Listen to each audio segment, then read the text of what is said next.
Hi friends, ఇదిగో చూడండి మా కాకరకాయ పాదు ఎంత హెల్దీగా పెరుగుతుందో. ఆకులు చూడండి ఎంత పెద్దగా ఉన్నాయో.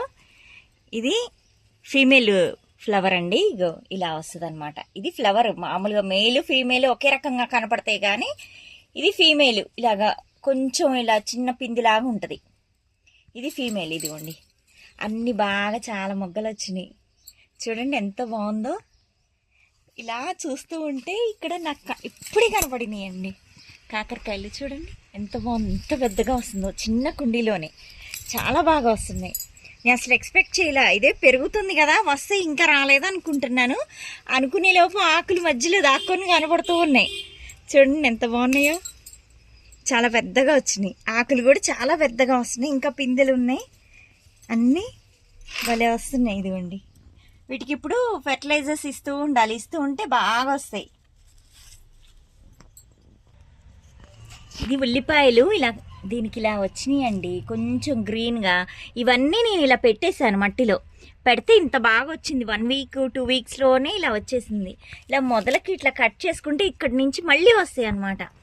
మనం ఇది చపాతీ పిండిలో కూడా కలుపుకోవచ్చు. చాలా బాగుంటుంది. కూరల్లో వేసుకోవచ్చు. చాలా హెల్దీ అండ్ మంచిది కూడా. ఈ ఉల్లిపాయ ఎలా ఎంత మేలు చేస్తుందో మన ఉల్లికాడలు కూడా అంతే మేలు చేస్తుందండి. చూడండి ఎంత బాగా వస్తున్నాయి ఇవి. మనకి ఎప్పుడన్నా ఇలా మొలకల్లాగా గ్రీన్ కలర్లోకి వస్తే కనుక ఇలా పెట్టేసేయండి. ఇలా దీన్ని ఇలా పెట్టేస్తే దానికి అదే వచ్చేస్తుంది. ఇలాగా బాగా ఖచ్చితంగా మట్టిలోనే పెట్టాలండి. మట్టి లేకుండా అయితే ఇలా రాదు. చూడండి ఎంత బాగా వచ్చింది. 5 ఉల్లిపాయలకి ఇంత బాగా వచ్చింది. మళ్ళీ వస్తుంది ఇంకా. ఇదిగోండి చూడండి టమాటాలు ఎంత బాగా వస్తున్నాయో. పెద్ద పెద్దగా వస్తున్నాయి. చాలా బాగున్నాయి అసలు చూస్తుంటే.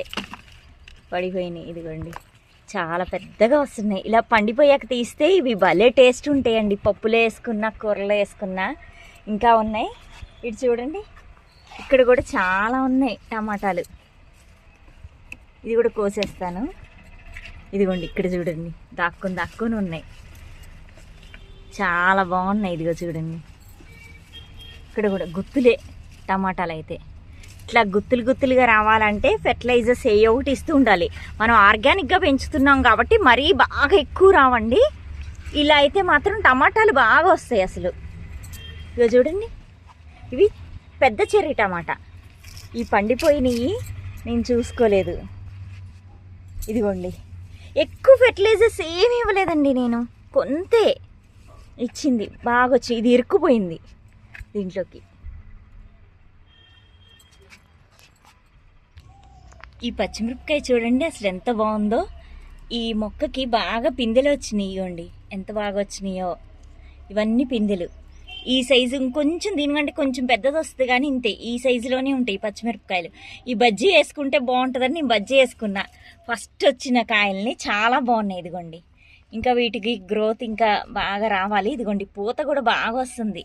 ఇవన్నీ చిన్నగా చక్కగా భలే ఫ్లవర్స్ చిన్నగా వచ్చినాయి పచ్చిమిరపకాయలు ఇప్పుడిప్పుడే. ఇదిగోండి ఎంత బాగుందో ఈ మొక్క అయితే.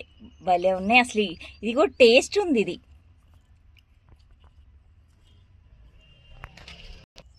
ఇదిగోండి ఇవన్నీ గోంగూర ఈ విత్తనాలండి. ఇది కాయలు వచ్చేసినాయి. ఫ్లవర్ వచ్చిన తర్వాత కాయలు వచ్చినాయి. ఈ కొంచెం ఎండితే విత్తనాలు దీని లోపల ఉంటాయి. అందుకని వీటిని ఇలా వదిలేశాను. ఎండబెట్టేశాక మళ్ళీ ఇవి మనకు విత్తనాలు వస్తాయి చక్కగా అని ఇలా ఉంచేసా. చూడండి ఎంత బాగా అసలు. వీటితో కూడా ఈ కాయలతో కూర వండుకుంటారండి. పచ్చడి అనుకుంటా చేసుకుంటారు. భలే ఉంటుందంట. ఇదిగోండి ఇది కాకరకాయ మేల్ ఫ్లవర్. దీనికి పిండి ఉండదు అనమాట. ఫీమేల్ అంటే ఇదిగోండి ఇట్లా పిండి ఉంటుంది ఇలాగా. ఇది ఫీమేల్. అది మనకు అర్థమైపోతుంది చూస్తే. ఇది ఇలా వస్తున్నాయి, బాగా వస్తున్నాయి కాకరకాయలు ఇవి. Okay friends, bye. నెక్స్ట్ వీడియోతో మళ్ళీ కలుద్దాం.